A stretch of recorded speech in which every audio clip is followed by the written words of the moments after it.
민호는 자신도 모르게 그녀의 목덜미로 시선이 향했어요. 땀방울이 그녀의 가느다란 목선을 따라 천천히 흘러내리고 있었고, 그 투명한 땀방울이 블라우스 아래 쇄골 부위를 지나 천천히 옷깃 안쪽으로 스며드는 게 보였습니다. 민호는 급히 시선을 피하며 애써 목소리를 가다듬었어요. 오늘 준비한 사연은 남편과 사별한 여인에게 낯선 남자가 나타나면서 일어난 이야기입니다. 사연 시작하겠습니다. 정민호는 버스에서 내리자마자 이마에서부터 땀이 흐르는 것을 느꼈어요. 전북 고창의 여름 햇살은 서울의 그것과는 전혀 달랐습니다. 피부를 따갑게 내리쬐는 강렬한 햇볕과 사방에서 울려 퍼지는 매미 소리가 아직 낯설었죠. 그는 무거운 여행 가방을 끌고 천천히 버스 정류장 옆 벤치에 앉았습니다. 47살의 모든 것을 잃고 처음 와보는 낯선 시골 마을로 내려왔다는 현실이 믿기지 않았습니다. 몇 달 전만 해도 서울에서 작은 무역회사를 운영하며 아내와 아이를 책임지던 그였습니다. 그러나 무리한 사업 확장으로 회사가 부도가 났고 경제적 문제를 견디지 못한 아내가 이혼을 요구하며 떠났습니다. 민호에게는 모든 게 빠르게 무너져 내린 순간이었지요. 그런 그에게 마지막 희망처럼 찾아온 기회가 귀농 지원 프로그램이었어요. 전북 고창의 작은 수박 농장에서 일손을 돕게 된 건데, 솔직히 농사에 대해 아는 것도 없었지만 그에겐 다른 선택지가 없었습니다. 민호는 마음을 가다듬고 천천히 농장 입구 쪽으로 발걸음을 옮겼어요. 비닐하우스들이 길게 늘어선 농장 풍경이 눈에 들어왔고, 그중 한 비닐하우스 안에서 작은 체구의 여자가 쪼그려 앉아 수박을 꼼꼼하게 살피는 모습이 보였습니다. 민호는 조심스럽게 비닐하우스 문을 두드리며 입을 열었습니다. 안녕하세요. 서울에서 내려온 정민호입니다. 여자는 살짝 놀란 듯이 고개를 들었어요. 그녀는 자리에서 일어나면서 책 넓은 밀짚 모자를 살짝 벗고 민호를 바라봤습니다. 아, 오셨네요.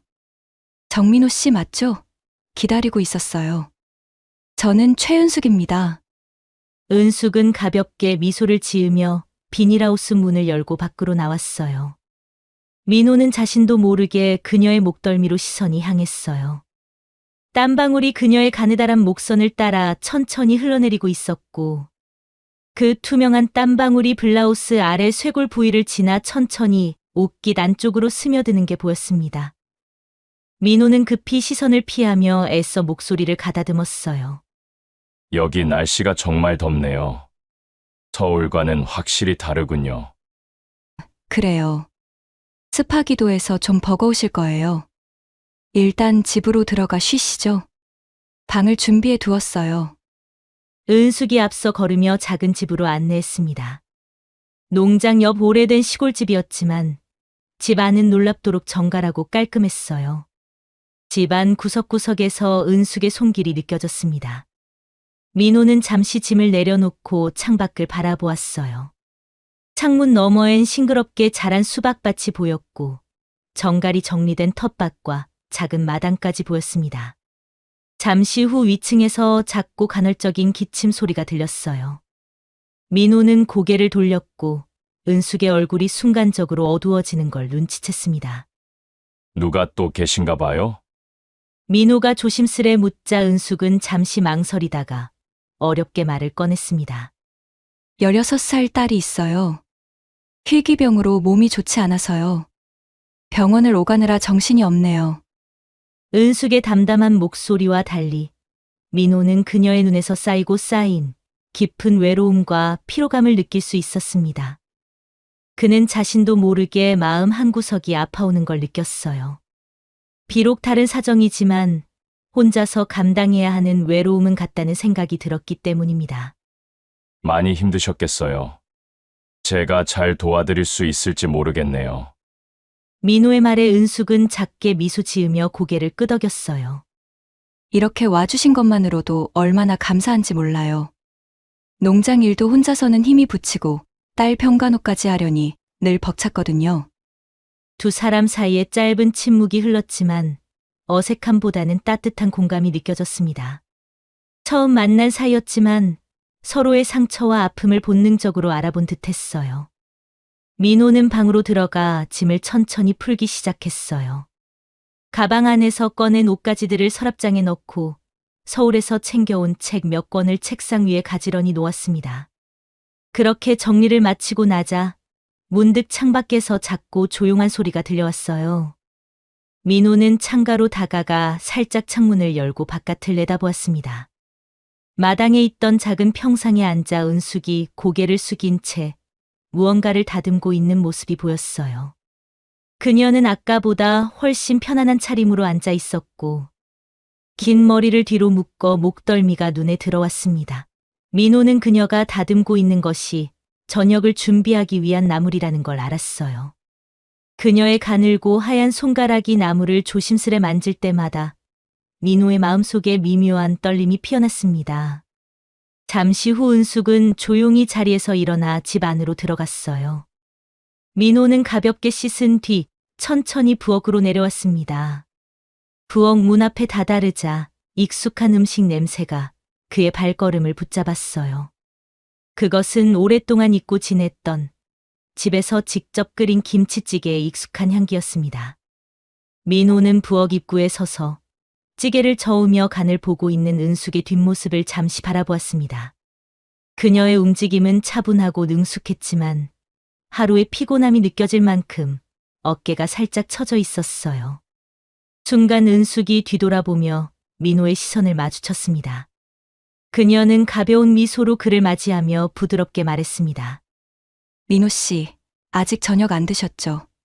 혼자 먹기 좀 그래서 김치찌개 끓였는데 같이 드실래요? 민호는 뜻밖의 제안에 잠시 주저했지만 그녀의 미소와 부엌 안을 따뜻하게 채우는 익숙한 냄새에 마음이 끌려 작게 고개를 끄덕였습니다. 두 사람은 작은 식탁 앞에 조용히 마주 앉았습니다. 민호는 천천히 숟가락을 들어 김치찌개를 한 입 맛보았습니다. 뜨끈하면서도 깊이 배어든 김치 맛에 그는 자신도 모르게 옛 기억 속으로 빠져들었습니다. 아내와 함께했던 식탁, 평범했던 일상. 지금은 돌아갈 수 없는 시간들이 김치찌개의 맛과 함께 희미하게 되살아났습니다. 민호는 잠시 멈칫하며 조용히 숨을 내쉬었습니다. 은숙은 그런 민호의 미묘한 표정을 잠시 지켜보더니 부엌 선반에서 작은 소주병과 잔을 꺼내며 조심스레 말을 건넸습니다. 가끔 저도 이런 날엔 술 한 잔씩 해요.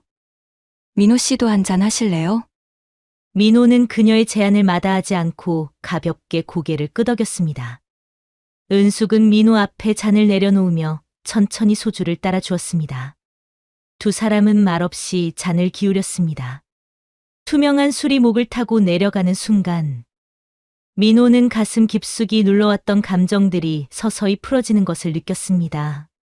몇 잔이 오가자 은숙의 뺨은 술 기운에 연하게 붉어졌고 평소보다 더 말이 적어진 그녀는 고개를 살짝 숙인 채 잔을 바라보고 있었어요. 민호는 그런 은숙을 바라보다가 조심스럽게 입을 열었습니다. 혼자서 이렇게 농장 운영하시고 딸까지 돌보시느라 힘드셨겠어요. 은숙은 살짝 웃으며 가볍게 고개를 저었습니다. 남편이 떠나고 처음엔 많이 힘들었는데 사람이라는 게 또 익숙해지더라고요. 근데 가끔 이렇게 같이 얘기할 사람이 있으면 좋겠다 싶었어요. 그녀의 말을 들으며 민호는 무심결에 은숙의 얼굴을 바라보았습니다. 그녀의 살짝 상기된 얼굴 위로 희미한 땀이 맺혀 있었어요. 좁은 부엌의 더운 열기와 술 기운 때문이겠죠. 그녀가 살짝 머리를 넘기자 목덜미를 따라 맺힌 땀이 천천히 쇄골을 따라 흘러내리며 옷깃 속으로 스며들었습니다. 민호는 그 모습을 잠시 바라보다 급히 눈을 내려뜨며 자신의 술잔을 비웠습니다. 그 순간의 침묵은 깊었지만 불편하지 않았습니다. 민호는 식탁 위에 올려놓은 빈 술잔을 만지작거리며 자신의 마음 안에서 점점 커져가는 묘한 감정들을 애써 외면하려 했습니다. 둘 사이에 조용히 퍼지는 알 수 없는 긴장감 속에서 민호는 천천히 숨을 골랐습니다. 그날 밤 두 사람은 더 이상 많은 대화를 나누지 않았습니다. 오직 조용히 소주잔을 비우며 서로에게서 느껴지는 편안함과 동시에 차마 쉽게 다가설 수 없는 감정의 경계를 조심스럽게 유지하고 있었습니다. 그렇게 고요히 깊어가는 밤을 함께 보냈습니다. 민호는 어느덧 농장에서의 생활이 한 달을 넘어서고 있었습니다. 그동안 그는 은숙에 대해 조금씩 알아가고 있었지만 여전히 그녀의 가족과 딸에 대해서는 막연한 정보만 있을 뿐이었어요. 은숙이 병원을 자주 다녀야 한다는 이야기만 들었을 뿐 민호는 조심스레 그 이상의 것은 묻지 않았습니다. 그러던 어느 날 저녁 민호는 일을 마친 뒤 평소보다 늦게 귀가한 은숙이 마당 평상에 앉아 있는 모습을 발견했습니다. 그녀의 어깨는 평소보다 축 처져 있었고 손에는 병원 처방전이 담긴 작은 봉투가 들려 있었어요. 민호는 순간 망설였지만 그녀에게 천천히 다가갔습니다. 어디 아프세요? 무슨 일 있으신 것 같아서요. 은숙은 민호의 질문에 천천히 고개를 들었고 얼굴에는 어색한 미소가 번졌습니다. 저는 괜찮아요. 수연이 병원에서 검사받고 오는 길인데 오늘 따라 결과가 별로 좋지 않아서 좀 걱정이 돼서요. 처음으로 듣는 딸의 이름이었습니다. 민호는 그녀의 얼굴에서 깊은 걱정과 슬픔의 흔적을 읽을 수 있었어요.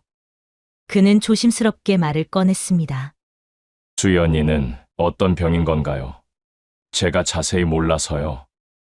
은숙은 잠시 아무 말 없이 바닥을 바라보다 천천히 입을 열었습니다. 수연이는 죽은 남편이랑 같은 자가 면역 질환이에요. 면역 체계가 스스로 몸을 공격하는 병이죠. 치료가 쉽지 않아서 정기적으로 병원에 가야 하고 약도 계속 먹어야 해요. 벌써 몇 년째인데 솔직히 버겁네요. 그녀의 목소리는 덤덤했지만 민호는 그 말 뒤에 숨겨진 힘겨운 현실을 온전히 느낄 수 있었습니다. 그는 은숙이 혼자서 딸과 농장을 동시에 책임지며 얼마나 긴 시간을 버텨왔는지 처음으로 진심으로 이해하게 되었어요.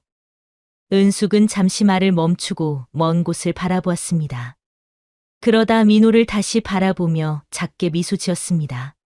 수연이가 가끔 민호 씨 얘기를 해요. 농장에 새로 오신 분 어떤 사람이냐고 묻더라고요. 언제 한번 만나보고 싶다고요. 민호는 그 말에 가슴이 순간적으로 따뜻해지며 작은 책임감마저 느껴졌습니다. 며칠 후 민호는 은숙과 함께 수연이 있는 병원으로 향했습니다. 병실 문을 열고 들어서자 침대 위에 누워있는 수연이 천천히 고개를 돌렸어요. 민호는 처음으로 만난 수연의 모습에 순간적으로 숨이 막혔습니다. 그녀의 얼굴은 창백했고 몸은 지나치게 야위어 있었지만 그 속에서도 은숙의 단아한 모습을 닮아 있었습니다. 안녕하세요. 민호 아저씨 맞으시죠? 엄마한테 얘기 많이 들었어요. 와주셔서 감사해요.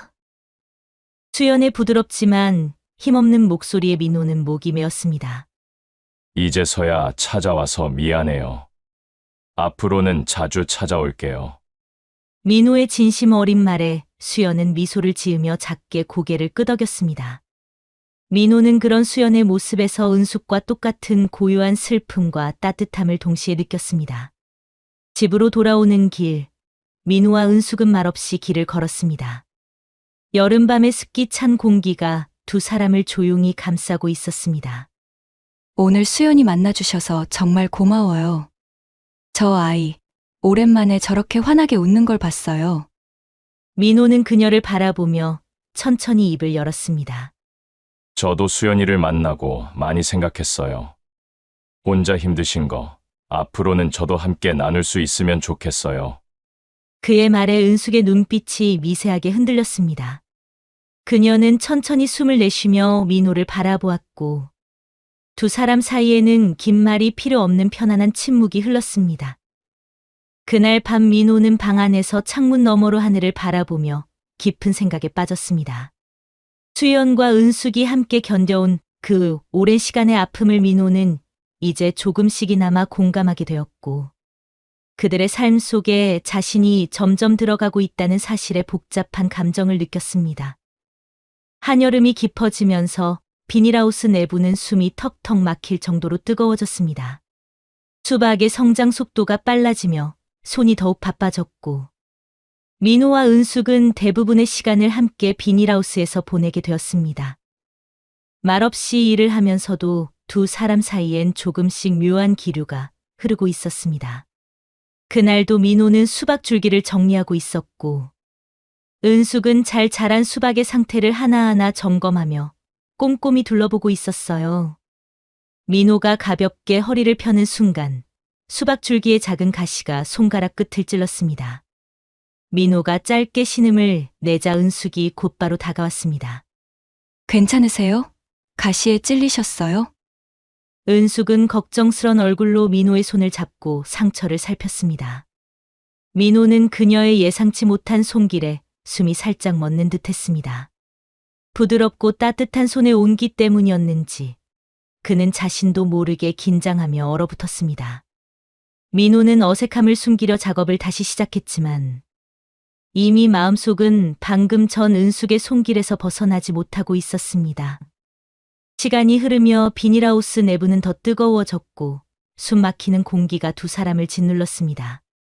은숙은 참기 힘든지 손으로 모자와 머리를 정리하며 이마에 맺힌 땀을 닦아냈습니다. 민호는 일을 하다가 무심코 그녀를 바라보았습니다. 은숙은 블라우스의 윗단추를 하나 풀며 부채질을 했습니다. 민호는 순간 눈길을 피하려 했지만 그녀의 움직임을 따라 흔들리는 옷깃 아래로 드러난 하얗고 부드러운 피부에 눈이 멈추고 말았습니다. 민호의 숨소리가 순간 짧아졌습니다. 그때 은숙이 민호의 시선을 느낀 듯 잠시 동작을 멈추고 그를 바라보았습니다. 두 사람의 눈이 마주치자 민호는 얼른 시선을 돌렸습니다. 서로 아무 말도 하지 않았지만 은숙의 얼굴도 더운 열기 때문인지 미묘하게 부러졌습니다. 일과가 끝나고 비닐하우스에서 나오자 두 사람은 말없이 걷기 시작했습니다. 민호는 아직도 귓가에 남아있는 빠른 심장 소리를 숨기기 위해 노력했지만 이미 몸 안에서 느껴지는 긴장감은 그를 어지럽게 만들었습니다. 잠시 후 민호가 조심스럽게 입을 열었습니다. 오늘 힘드셨죠? 날이 갈수록 더 덥네요. 은숙은 미소를 띠며 가볍게 고개를 끄덕였습니다. 그래도 혼자 일할 때보다는 훨씬 나아요. 민호 씨가 있어서 얼마나 든든한지 몰라요. 그녀의 부드러운 목소리에 민호는 다시 한번 가슴이 두근거렸습니다. 둘 사이의 공기는 말없이 더욱 깊어져 갔고 민호는 자신이 느끼는 감정이 단순한 위로와 동료애를 넘어섰음을 분명히 깨닫고 있었습니다. 다음 날 민호는 일과를 마치고 계속해서 창밖을 내다보고 있었습니다. 그렇게 얼마가 지났을까 멀리서 차 소리가 들렸고 민호는 조용히 자리에서 일어나 창문 밖으로 시선을 던졌어요. 희미한 가로등 불빛 아래로 은숙이 천천히 마당으로 걸어 들어오고 있었습니다. 병원에서 수연의 치료를 마치고 돌아오는 길이었겠죠. 은숙의 걸음걸이는 평소보다 무거웠습니다. 그녀의 어깨는 피곤과 걱정의 무게로 축 처져 있었고 표정은 어두웠습니다. 민호는 무심코 그녀의 모습을 계속 바라보며 가슴이 답답해지는 느낌을 받았습니다. 잠시 후 민호는 조용히 방을 나와 아래층으로 내려갔습니다. 은숙이 현관문을 열고 들어서자 민호가 그녀를 마주했습니다. 아직 안 주무셨네요. 이렇게 늦었는데.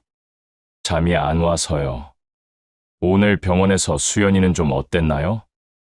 은숙은 현관 옆 의자에 천천히 앉으며 깊은 한숨을 내쉬었습니다. 민호는 아무 말 없이 그녀의 옆에 살며시 앉았습니다. 수연이 상태가 점점 안 좋아지는 것 같아서 걱정이에요. 치료를 계속 받고 있지만 쉽지 않네요. 오늘은 정말 많이 힘들어했어요. 은숙의 담담한 말투에는 슬픔과 두려움이 그대로 녹아 있었습니다. 민호는 은숙의 손이 떨리고 있는 것을 보고 순간적으로 그녀의 손을 잡고 싶다는 생각을 했지만 이내 조용히 마음을 다잡았습니다. 제가 곁에서 도울 수 있는 일이 있다면 뭐든지 말해주세요. 혼자서 감당하기엔 너무 힘든 일이잖아요. 민호의 진심 어린 말에 은숙은 잠시 말을 잃은 채 그를 바라보았습니다. 그녀의 눈가에는 희미하게 눈물이 고이고 있었어요. 고마워요. 민호 씨가 그렇게 말해주는 것만으로도 힘이 나네요.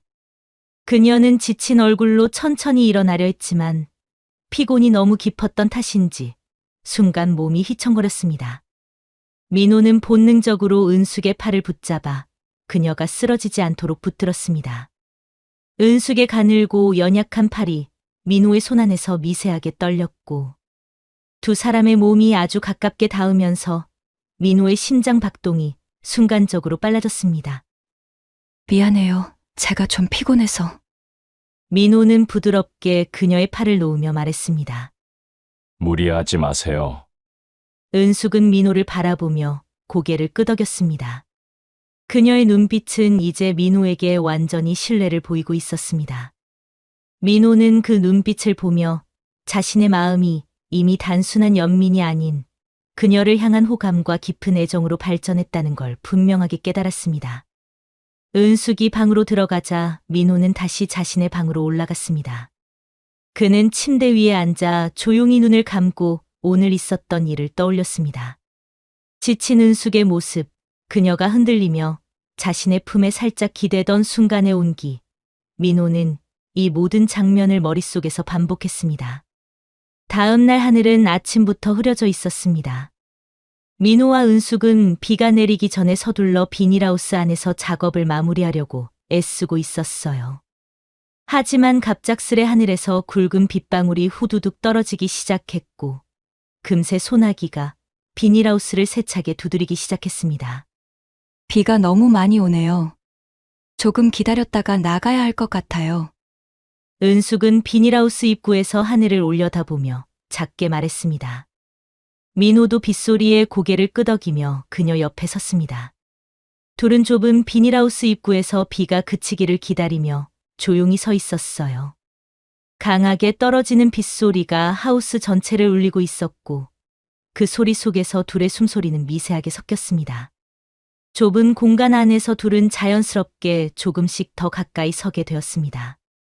민호는 은숙의 옆모습을 무심히 바라보다가 잠시 숨이 멎는 듯했습니다. 그녀의 얼굴 위로 비닐하우스를 때리는 빗소리가 반사되듯 묘하게 빛나고 있었고 살짝 젖은 머리카락이 뺨 옆으로 흘러내려 있었습니다. 은숙은 잠시 눈을 감으며 빗소리에 집중하다가 민호를 향해 고개를 돌렸어요. 순간 두 사람의 눈빛이 부딪혔고 민호는 당황한 듯 시선을 피했습니다. 그러나 이미 서로의 얼굴에 번진 미세한 감정의 흔적을 숨길 수 없었습니다. 비가 이렇게 내리는 건 오랜만이네요. 민호 씨도 비 오는 날 좋아하세요? 은숙이 먼저 입을 열며 어색함을 풀어보려 애썼습니다. 좋아해요. 근데 오늘처럼 이렇게 많이 올 줄은 몰랐어요. 민호는 최대한 자연스럽게 웃어 보였지만 그의 목소리에는 여전히 긴장이 남아 있었습니다. 은숙은 다시 빗소리를 들으며 말없이 시선을 비가 쏟아지는 밖으로 돌렸습니다. 그녀의 옷깃은 하우스 안의 습한 공기 때문에 살짝 젖어 있었고 민호는 그녀의 촉촉한 피부와 머리카락에서 올라오는 은은한 비누 향기를 조용히 맡았습니다. 수연이는 비 오는 날을 참 좋아했어요. 비가 오면 창문을 열어놓고 몇 시간이고 비 내리는 걸 바라보곤 했죠. 민호는 은숙의 말에서 그녀의 깊은 외로움과 슬픔을 느꼈고 조용히 그녀를 바라보았습니다. 순간 그녀의 눈가가 촉촉해졌고 민호는 충동적으로 손을 뻗어 그녀의 어깨를 부드럽게 감쌌습니다. 은숙은 놀랐지만 그의 손길을 거부하지 않았습니다. 그녀는 잠시 긴장한 듯 몸이 굳어졌다가 서서히 몸의 힘을 빼고 민호의 품에 기대듯 기댔습니다. 그 순간 둘 사이에 흐르던 긴장과 감정이 서로의 체온 속에서 조용히 섞이고 있었습니다. 민호는 그녀의 머리카락에 얼굴을 가까이 대며 조용히 속삭였습니다. 제가 곁에 있어 드릴게요. 은숙은 그의 말을 들으며 조용히 고개를 끄덕였습니다. 말은 없었지만 그 순간 두 사람 사이에는 말로 표현할 수 없는 깊은 위로와 애정이 흘렀습니다. 빗소리는 점차 약해지기 시작했지만 둘은 아직 서로의 체온과 숨결을 느끼며 조금 더 그 순간에 머물렀습니다. 얼마 후 빗소리가 거의 멎어갈 무렵 은숙은 천천히 민호에게서 몸을 떼며 살짝 붉어진 얼굴로 그를 올려다봤습니다. 비가 거의 그쳤네요. 이제 나가도 되겠어요. 비닐하우스 밖으로 나왔을 때 민호와 은숙은 서로를 향해 어색하게 웃었습니다. 둘 다 말은 하지 않았지만 방금 전 비닐하우스 안에서 공유한 순간은 이제 둘만의 비밀처럼 남아 있었습니다. 그날 밤 민호는 마당의 평상 위에 앉아 혼자 맥주를 마시고 있었습니다. 밤하늘의 별들은 조용히 반짝였고 민호는 복잡한 감정을 달래려 했습니다. 그 순간 현관문이 부드럽게 열리며 은숙이 천천히 나왔습니다. 그녀의 손에도 맥주 캔 하나가 들려 있었습니다. 저도 오늘은 왠지 혼자 마시기 싫어서요. 같이 좀 마셔도 될까요? 은숙은 부드럽게 말을 건네며 민호의 옆에 조용히 앉았습니다. 두 사람은 말없이 몇 잔을 나누며 밤하늘을 바라보았습니다. 술 기운이 조금씩 돌자 은숙은 작은 목소리로 속마음을 털어놓기 시작했습니다. 저 솔직히 요즘 민호 씨가 너무 고마워요. 이렇게 곁에서 도와주는 사람이 있다는 게 얼마나 위로가 되는지 몰라요. 하지만 솔직히 그럴수록 더 혼란스러워요. 민호는 그녀의 말을 듣고 잠시 숨을 골랐습니다. 저도 마찬가지예요. 솔직히 이제 은숙 씨를 도와주고 싶은 마음만은 아니거든요. 마음이 이렇게 돼버린 게 잘못된 일일까봐 저도 요즘 많이 혼란스러워요. 은숙은 그의 말에 고개를 숙이며 잠시 침묵했습니다. 그녀의 긴 머리카락이 어깨를 타고 흘러내렸고 민호는 그녀의 옆모습을 가만히 바라보았습니다. 은숙은 고개를 들어 민호를 마주 보았습니다. 달빛 아래 그녀의 눈빛이 평소보다 촉촉하고 애틋하게 빛났습니다. 순간 두 사람 사이의 침묵은 묘한 긴장감으로 바뀌었고 민호는 자신도 모르게 그녀를 향해 조금씩 다가갔습니다.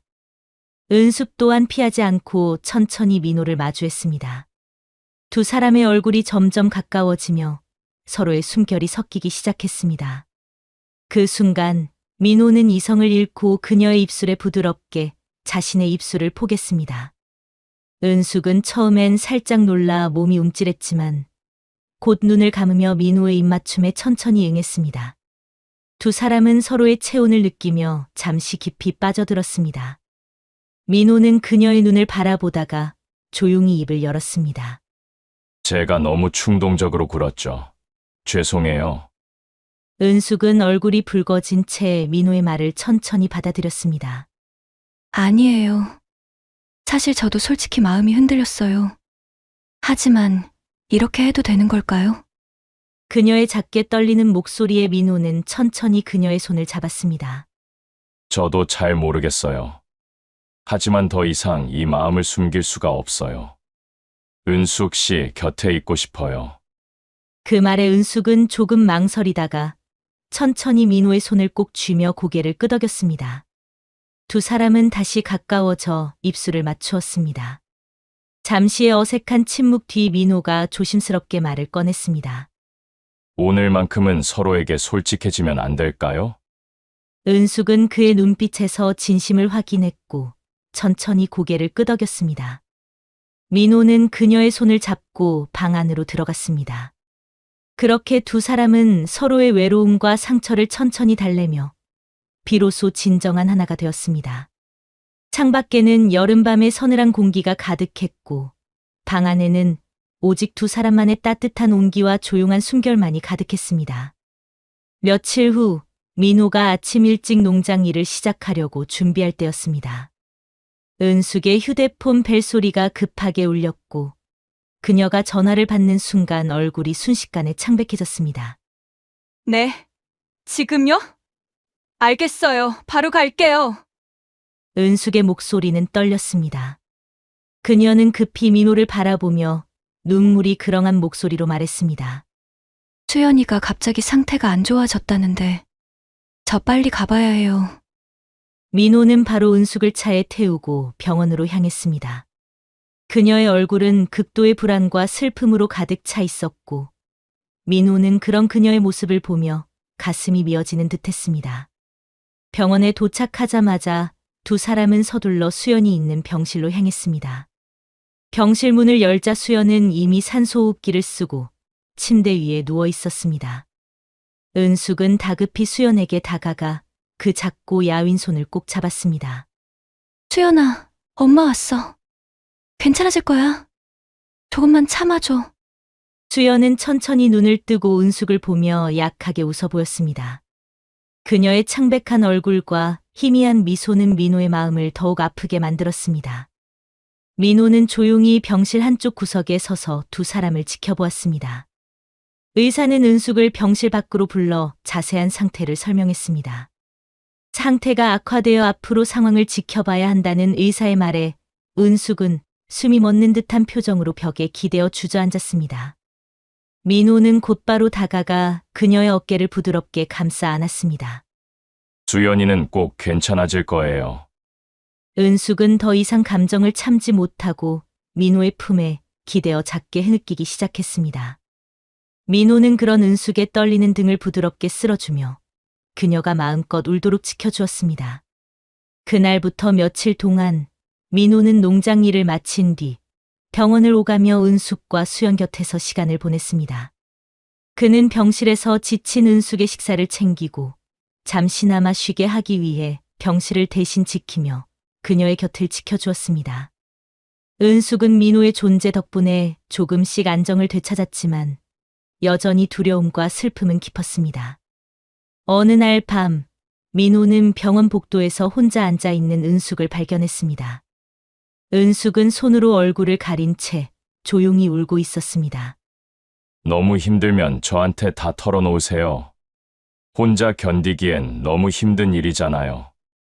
은숙은 흐르는 눈물을 닦으며 민호를 바라보았습니다.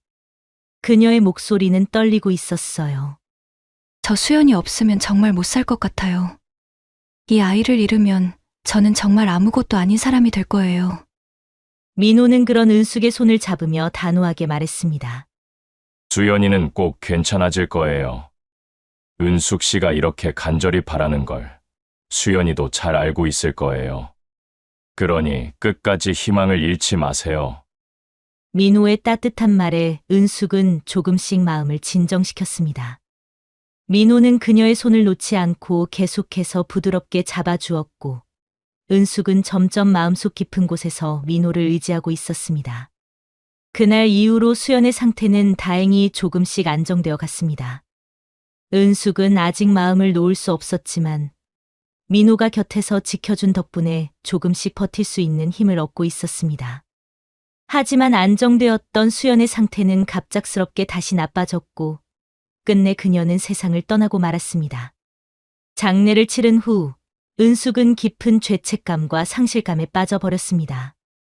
하루 종일 방 안에 틀어박혀 아무것도 먹지 않고 수연이 남기고 간 사진과 물건들을 멍하니 바라볼 뿐이었죠. 민호는 그런 은숙을 말없이 곁에서 지켜보며 조용히 그녀를 챙겼습니다. 며칠이 지나고 어느 늦은 밤이었습니다. 민호는 방문을 열고 들어가 여전히 침대에 웅크리고 앉아있는 은숙 곁으로 천천히 다가갔습니다. 그는 조심스럽게 그녀의 손을 잡아주었습니다. 아무 말 없이 따뜻하게 은숙의 차가워진 손을 감싸 안았습니다. 제가 잘못한 거겠죠. 제가 좀 더 일찍 알아차렸으면 수연이를 지킬 수 있었을 텐데. 그녀의 떨리는 목소리에 민호의 가슴은 먹먹했습니다. 하지만 그는 아무 말도 하지 않았습니다. 그저 은숙이 슬픔을 모두 쏟아낼 때까지 조용히 그녀의 손만 잡아주었습니다. 은숙의 눈물은 멈출 줄 몰랐고 그녀의 어깨는 한없이 작고 약해 보였습니다. 시간이 흐르자 은숙의 흐느낌이 조금씩 잦아들었습니다. 민호는 조용히 그녀의 어깨를 감싸 안았습니다. 은숙은 천천히 민호의 품 안에 기대어 눈을 감았습니다. 미안해요. 민호 씨한테까지 이렇게 약한 모습만 보여줘서. 아니에요. 지금은 아무 생각 말고 그냥 편하게 슬퍼하세요. 민호의 진심 어린 위로가 전해지자 은숙은 더 이상 참지 못하고 민호의 품에서 또 한 번 눈물을 쏟았습니다. 그는 그녀가 마음속 깊은 곳에 담아두었던 아픔이 다 쏟아질 때까지 조용히 기다려 주었습니다. 그날 이후 민호는 조금도 은숙 곁을 떠나지 않았습니다. 밥을 먹지 않는 그녀를 위해 죽을 끓이고 무력한 그녀를 대신해 집안일과 농장 일을 도맡아 처리했습니다. 은숙은 그런 민호의 모습에서 조금씩 위로와 따뜻함을 느끼기 시작했습니다. 한 달쯤 지났을 무렵, 민호는 마당의 평상 위에서 밤하늘을 바라보고 있었습니다. 은숙은 천천히 그의 곁으로 다가가 앉았습니다. 둘 사이에 조용한 침묵이 흘렀고 은숙이 먼저 입을 열었습니다. 민호 씨 덕분에 제가 버틸 수 있었어요. 고마워요. 민호 씨가 없었으면 저는 아마 지금보다 더 큰 슬픔 속에서 헤어나오지 못했을 거예요. 민호는 조용히 고개를 끄덕이며 그녀를 바라보았습니다. 앞으로도 제가 곁에서 지켜줄게요. 그러니까 혼자서 다 견디려고 하지 말아요. 민호의 부드러운 목소리에 은숙은 천천히 미소 지었습니다. 아주 작은 미소였지만 그 미소는 오랜 슬픔을 뚫고 나온 귀한 미소였습니다. 그날 밤 은숙은 오랜만에 편안히 잠들 수 있었습니다. 민호는 그녀가 잠든 모습을 바라보며 조용히 다짐했습니다. 앞으로 어떤 일이 있어도 그녀 곁을 지켜주겠다고 말이죠. 이제 두 사람은 더 이상 혼자가 아니었습니다. 서로의 상처를 감싸 안으며 아픈 기억들을 함께 치유해 나갈 준비가 되어 있었습니다. 시간은 천천히 흘러갔습니다. 은숙의 마음속 깊은 곳에 자리 잡았던 슬픔은 완전히 사라지진 않았지만 민호가 곁에서 조용히 지켜준 덕분에 조금씩 희미해져 갔습니다. 두 사람은 이제 서로의 상처를 이해하고 자연스럽게 함께 시간을 보내는 것이 익숙해졌습니다. 어느새 계절은 바뀌어 가을이 찾아왔고 수확을 앞둔 수박 농장은 서서히 여유를 되찾았습니다. 민호는 이른 아침부터 비닐하우스에서 수박을 살피고 있었고 은숙은 그런 그의 모습을 멀리서 바라보며 따뜻하게 미소 지었습니다. 민호가 이곳에 온 후로 그녀의 삶은 분명 달라지고 있었습니다. 어느 날 저녁, 민호는 마당에 놓인 작은 나무 의자에 앉아 깊은 생각에 잠겨 있었습니다. 은숙은 그런 그를 보고 조용히 다가와 옆에 앉았습니다. 무슨 생각을 그렇게 깊게 하고 있어요? 민호는 살짝 긴장한 표정으로 은숙을 바라보았습니다. 은숙 씨, 제가 여기 온 지도 벌써 꽤 됐네요. 시간이 정말 빨리 흘러간 것 같아요. 그렇죠. 민호 씨 덕분에 저도 이젠 조금씩 마음이 편안해졌어요. 그녀는 부드러운 미소를 지으며 조용히 답했습니다. 민호는 잠시 망설이다가 천천히 말을 꺼냈습니다. 제가 처음 여기 내려왔을 때만 해도 이렇게 깊은 감정을 가지게 될 줄은 몰랐어요. 그런데 지금은 이제 은숙 씨 없는 삶은 상상할 수가 없어요. 민호의 진심 어린 말에 은숙은 살짝 놀란 듯 그를 바라보았습니다. 하지만 그녀의 눈빛은 더없이 따뜻했습니다. 솔직히 저도 민호 씨가 없었으면 지금 어떻게 지내고 있을지 모르겠어요. 민호 씨가 곁에 있어줘서 매일 감사해요. 두 사람 사이엔 편안한 침묵이 잠시 흘렀습니다.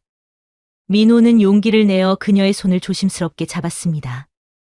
은숙 씨, 우리 이제 서로를 위해서라도 다시 새로운 시작을 하면 어떨까요? 앞으로의 시간을 함께하면서 서로에게 위로가 되어주고 싶어요. 민호의 목소리는 낮고 부드러웠습니다. 은숙은 그 말에 잠시 아무 말도 하지 못했습니다. 하지만 곧 천천히 고개를 끄덕이며 민호의 손을 꼭 잡았습니다. 좋아요. 민호 씨와 함께라면 이제 다시 행복해질 수 있을 것 같아요. 그녀의 얼굴엔 오랜만에 진정한 미소가 피어났습니다. 민호는 그녀의 손을 더 단단히 잡으며 말했습니다. 저도 그래요. 앞으로 제가 더 많이 웃게 해줄게요. 둘은 서로를 바라보며 부드럽게 웃었습니다. 이제 두 사람은 아픔과 외로움에서 벗어나 서로를 위로하는 진짜 인연이 되기로 마음먹었습니다. 그날 이후 민호와 은숙은 작은 농장에서 조용하고 평범한 일상을 함께하기 시작했습니다. 아침이면 민호는 비닐하우스에서 수박을 돌보았고 은숙은 그 옆에서 말없이 함께하며 편안한 일상을 나누었습니다. 어느덧 마당에는 가을볕이 부드럽게 내려앉고 있었습니다. 민호는 마당의 작은 벤치에 앉아 따스한 햇살 아래 조용히 하늘을 바라보았습니다. 은숙은 민호 옆에 앉아 어깨에 가볍게 머리를 기댔습니다. 앞으로 힘든 일이 있더라도 우리 꼭 함께 견뎌요. 서로가 있으니까요. 은숙의 조용한 말에 민호는 따뜻하게 미소 지으며 고개를 끄덕였습니다. 그럼요. 우리가 함께니까 뭐든 이겨낼 수 있을 거예요. 둘은 그렇게 마주 보며 서로를 꼭 끌어안았습니다. 두 사람의 가슴엔 아직 옅은 슬픔의 흔적이 남아 있었지만 이제 서로의 체온 속에서 새로운 행복과 희망을 발견하고 있었습니다. 서로의 아픔을 감싸 안으며 민호와 은숙은 그렇게 천천히 그리고 따뜻하게 새로운 시작을 맞이했습니다. 이제 두 사람의 곁엔 서로라는 든든한 위로와 사랑이 있었기에 더 이상 두려운 것이 없었습니다. 그렇게 두 사람은 마침내 온전히 하나가 되어 새로운 삶을 향한 첫걸음을 함께 내딛기 시작했습니다. 여기까지가 오늘 준비한 사연이었습니다. 여러분의 구독은 영상 제작에 많은 도움이 됩니다. 사연 많은 여자였습니다.